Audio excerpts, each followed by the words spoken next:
Hello friends, welcome to ADA 247 Tamil. நான் உங்கள் Ashiq. So 18வது லோக்சபாவுடைய முதல் கூட்டத்தொடர் வந்து ஆரம்பிச்சு சக்ஸஸ்ஃபுல்லாக போயிட்டு இருக்கு. ஸோ அதில் எதிர்க்கட்சி தலைவர்கள் வந்து நிறையா காரசாரமான விவாதங்கள் வந்து பண்ணிட்டு இருக்காங்க. ஸோ அரசாங்கத்துடைய நிறையா திட்டங்கள் வந்து கேள்வி கேட்டுக்கிட்டு இருக்காங்க. ஸோ அதில் ஒரு முக்கியமான திட்டம் தான் என்ன அப்படின்னு பார்த்தீங்கன்னா இந்த அக்னிபத் அப்படிங்கிற திட்டம். ஓகேங்களா? ஸோ இந்த அக்னிபத் திட்டத்தில் வந்து நிறைய டிராபேக்ஸ் இருக்கு அப்படின்னு சொல்லிட்டு இந்த அக்னிபத் திட்டத்தை வந்து முழுசா ரத்து செய்யணும் அப்படின்னு சொல்லிட்டு எதிர்க்கட்சிகளும் சொல்றாங்க. அதே மாதிரி பிஜேபி கூட்டணியில் இருக்கக்கூடிய நிறைய கட்சிகளும் இந்த அக்னிபத் திட்டம் தேவையில்லை அப்படிங்கிற மாதிரி சொல்றாங்க. ஸோ அப்படி இந்த திட்டத்தில் என்ன விஷயங்கள் இருக்கு அப்படிங்கிறதா இந்த வீடியோவில் வந்து நம்ம பார்க்க போறோம். ஸோ இது வந்து பாத்தீங்க அப்படின்னா உங்களுக்கு ப்ரிலிம்ஸுக்கும் முக்கியம். அதே மாதிரி குரூப் 1 இல்ல யூபிஎஸ்சி மெயின்ஸ் எழுதுறீங்க அப்படின்னா மெயின்ஸ்லயும் இந்த அக்னிபத் திட்டம் பத்தி கேட்கறதுக்கு அதிகமான வாய்ப்புகள் இருக்கு. ஸோ அதனால நான் சொல்ற விஷயத்தை எல்லாமே நல்லா நோட் பண்ணி வச்சுக்கோங்க. ஸோ இந்த அக்னிபத் திட்டம் அப்படிங்கிறது எப்ப கொண்டு வராங்க அப்படின்னா 2022ல இந்த அக்னிபத் திட்டம் வந்து கொண்டு வராங்க. ஸோ இது கொண்டு வரதுக்கான முக்கியமான நோக்கம் என்ன அப்படின்னா இப்போ கரண்ட்ல நம்ம இந்தியன் ஆர்மில யூத் ஃபோர்ஸ் வந்து ரொம்ப கம்மியா இருக்கு. ஸோ இளைஞர்களுடைய சதவீதம் வந்து ரொம்ப கம்மியா இருக்கு. ஸோ எல்லாமே ரொம்ப வயதானவர்கள் 40 வயசு 45 வயசு இந்த மாதிரி வயதானவர்களுடைய பாப்புலேஷன் தான் ரொம்ப அதிகமா இருக்கு. ஸோ இந்த இதுக்கு ஒரு சொல்யூஷன் கொண்டு வரணும் அப்படிங்கிறதுக்காக இந்தியன் ஆர்மிக்குள்ள நிறைய இளைஞர்களை கொண்டு வர்றதுக்காக இந்திய அரசாங்கம் கொண்டு வந்த ஒரு திட்டம் தான் என்ன அப்படின்னா இந்த அக்னிவீர் அப்படிங்கிற திட்டம். இது கொண்டது இன்னொரு முக்கியமான காரணம் என்ன அப்படின்னா நம்ம எல்லாத்துக்குமே தெரியும் 2020ல கொரோனா வந்து வந்துச்சு. ஸோ அதனால தொடர்ந்து 2-3 வருஷம் பார்த்தீங்க அப்படின்னா ஆர்மியில புதுசா ரெக்ரூட்மெண்ட்டே பண்ண முடியல. ஸோ அதனால எல்லா ஷார்டேஜையும் கம்மி பண்றதுக்காக நிறைய இளைஞர்கள் உள்ள கொண்டு வரணும் அப்படிங்கிறதுக்காக அரசாங்கம் என்ன திட்டம் கொண்டு வராங்க? அக்னிபாத் அப்படிங்கிற திட்டம் வந்து கொண்டு வர்றாங்க. சரிங்களா? இந்த திட்டத்தை பொறுத்தவரை இந்த திட்டம் வந்து 2022 ஜூன்ல இதுக்கான அறிவிப்புகள் வந்து ஏற்படுத்துறாங்க. இதோடைய முக்கியமான நோக்கம் குறிக்கோள் என்ன அப்படின்னா recruit personal below officer rank. So நல்லா தெரிஞ்சுக்கணும், இந்த அக்னிபத் திட்டத்தில் என்ன பண்றது இல்லை, பெரிய பெரிய ஆபீசர்ஸ்லாம் இருப்பாங்கல்ல, ஜெனரல் கேப்டன் அந்த மாதிரி பெரிய பெரிய போஸ்டிங்ஸ்லாம் இதுல வந்து ஆள் எடுக்கிறது கிடையாது. ஸோ ஒன்லி வந்து சோல்ஜர் லெவல்ல, ஓகேங்களா? ஸோ சோல்ஜர் லெவல்ல உள்ள போஸ்டிங் மட்டும் தான் என்ன பண்றாங்க, மிலிட்டரிக்கு ஆர்மிக்கு இந்த மாதிரி எல்லா விஷயத்துக்குமே வந்து இந்த அக்னிபத் திட்டம் மூலியமா ஆள் வந்து எடுக்கிறாங்க, ஆர்மிக்கு ஆள் எடுக்கிறாங்க. ஸோ இந்த அக்னிபத்ல ஒரு நபர் போறாரு அப்படின்னா அவருக்கு பேர் என்ன சொல்லுவாங்கன்னா அக்னி வீரர்கள் அப்படிங்கிற மாதிரி வந்து சொல்றாங்க. யார் யாரெல்லாம் இந்த திட்டத்து மூலியமா செலக்ட் ஆகி ஆர்மிக்கோ இல்ல நேவிக்கோ போறாங்களோ அவங்களுடைய பேர் என்ன? அக்னி வீரர்கள். ஓகேங்களா? சோ அந்த மாதிரி செலக்ட் ஆகிற அக்னி வீரர்கள் வந்து எவ்வளவு காலம் பணியில இருப்பாங்க அப்படின்னா 4 ஆண்டுகள் மட்டும்தான் பணியில் இருப்பாங்க. இதுதான் முக்கியமான ஒரு இஷ்யூ.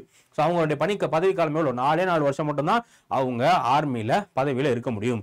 அந்த 4 வருஷம் முடிஞ்சதுக்கு அப்புறமா அவங்கள வெளியே அனுப்பிச்சிருவாங்க. சரிங்களா? ஸோ அப்போ இந்த அக்னி வீர்ல நீங்க இந்த அக்னிபாத் ஸ்கீம்ல நீங்க வந்து பங்கேற்கணும் அப்படின்னா உங்களுக்கு வயது எவ்வளவு இருக்கணும்னு பாத்தீங்கன்னா 17.5 வயசு. ஸோ 17.5 வயசுல இருந்து அதிகபட்சமா 23 வயசு இருக்கலாம். ஸோ 17.5 வயசுல இருந்து 23 வயசு வந்து இருக்கலாம்.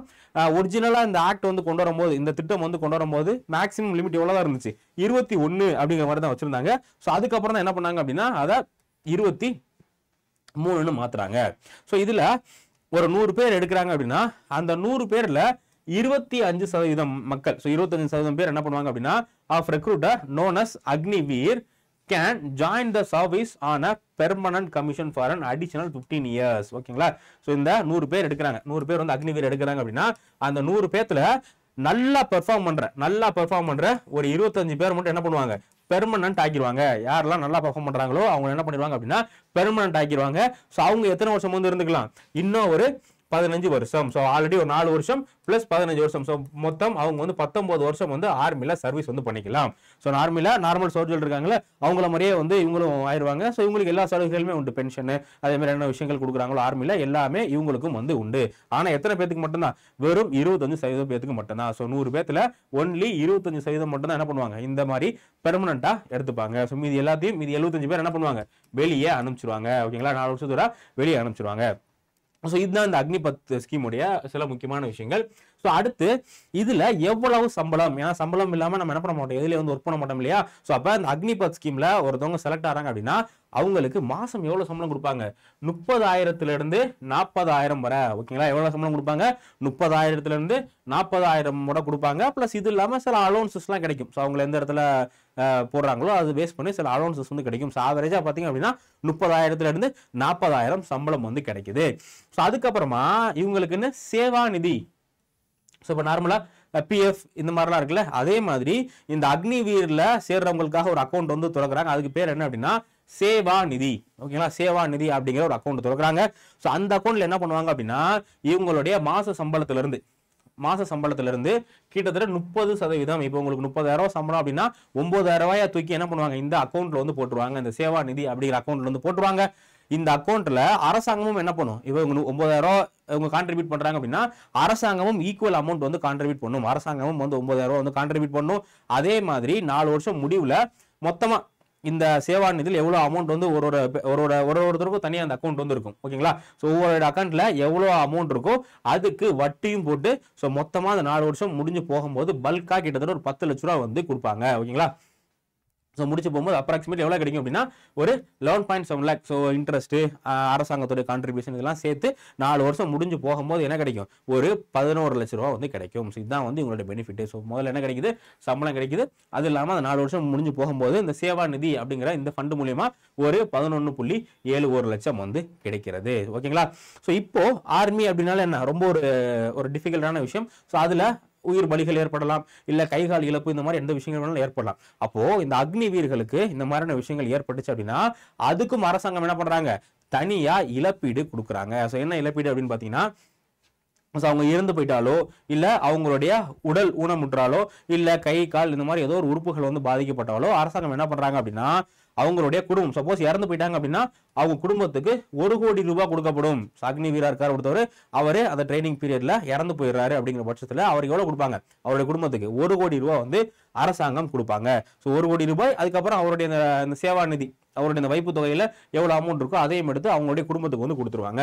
ஸோ இது இல்லாம இஃப் டிசபிலிட்டி, ஸோ சப்போஸ் கை கால் ஊனமாறது இந்த மாதிரியான விஷயங்கள் நடந்துச்சு அப்படின்னா 44 லட்சம் வந்து கொடுப்பாங்க. ஓகேங்களா? ஸோ அவருக்கு வந்து எந்த அளவுக்கு அடிபட்டிருக்கு, எந்த அளவுக்கு வந்து உடல் உறுப்புகள் பாதிக்கப்பட்டிருக்கு அப்படிங்கிறத பொறுத்து என்ன பண்ணுவாங்க, அந்த நபருக்கு வந்து 44 லட்சம் வரை கொடுப்பாங்க. ஸோ உயிர் பலியாயிருச்சு, அவர் இறந்து போயிட்டாருன்னா 1 கோடி பிளஸ் இந்த நிதியில் இருக்க விஷயம். அதே இது அவருக்கு கை கால் பாதிக்கப்பட்டுருச்சு அப்படின்னா 44 லட்சம் வந்து கொடுப்பாங்க. சரிங்களா? ஸோ இதான் வந்து பாத்தீங்க அப்படின்னா இந்த அக்னி வீர் பார்த்தீங்கன்னா சில முக்கியமான தகவல்கள். ஸோ பார்க்கும்போது ஓகே, இந்த ஸ்கீம் நல்ல ஸ்கீம் தானே, இந்தியாவில் எத்தனையோ மக்கள் வந்து வேலை இல்லாமல் இருக்காங்க, இளைஞர்கள். ஸோ அவங்களுக்கு எல்லாமே ஒரு வேலை வாய்ப்பு கொடுக்குற மாதிரி இருக்கே அப்படிங்கிற மாதிரி உங்களுக்கு தெரியலாம். ஆனா எதிர்கட்சிகள் வந்து கிரிட்டிசைஸ் பண்றதுக்கான முக்கியமான காரணம் என்ன அப்படின்னா, ஸோ முதல்ல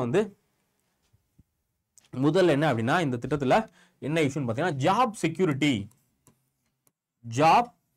செக்யூரிட்டி. ஸோ இதுல சேர்ற இளைஞர்களுக்கு எவ்வளவு நாள் தான் வேலை கொடுக்குறாங்க, வெறும் 4 வருஷம் மட்டும் தான் வேலை கொடுக்குறாங்க.